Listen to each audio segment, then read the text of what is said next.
Hey, it's Mark here on the Tabor booth, and we're going to go over one of our applications. This is Chinook from Capella Space, and he uses his Tabor Proteus SDR for detecting radar signals. So would you like to tell us about it a little? Absolutely. So I'm Shaunak. I work for Capella Space, and we have low LEO Earth observation satellites floating around in space, recording very high bandwidth radar signals. We're primarily interested in a maritime domain awareness application. So maritime domain awareness is a bit like waiting for a phone call after a first date. So you're just like waiting most of the time, and then occasionally you hear a ring, right?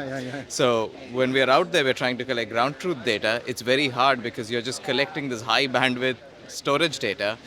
And while the Tabor system has a lot of memory, it has 16 gigs of memory on board, which we utilize, it's still limited, so we can't collect for days and days. One of the other things we can do on the system is run a small machine learning application. I guess it's fashionable to call it AI now. So what I'm showing out here is we have a basebanded recorded ship chirp that the picoscope is playing out over its AWG channel. This is the same thing we pick up on our satellites. And we have a little algorithm running that's constantly scanning for what the Tabor system picks up.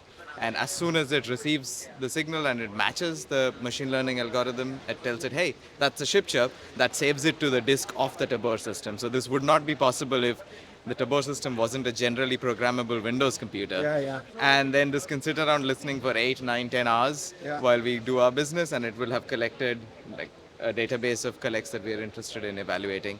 The other thing that's very useful, which we of course don't have in our booth, but when we're out in the field, we often need a source of LO at 8 gigahertz. So we can use the DAC on the Tabor system to chirp out the 8 gigahertz and do like feed our mixer. So this becomes a one-size-fits-all solution for us. That's fantastic. Well, this is a really good application of our technology, and I'm glad it's helping you figure out your next evolution in Capella Space. That's awesome. Thanks a lot.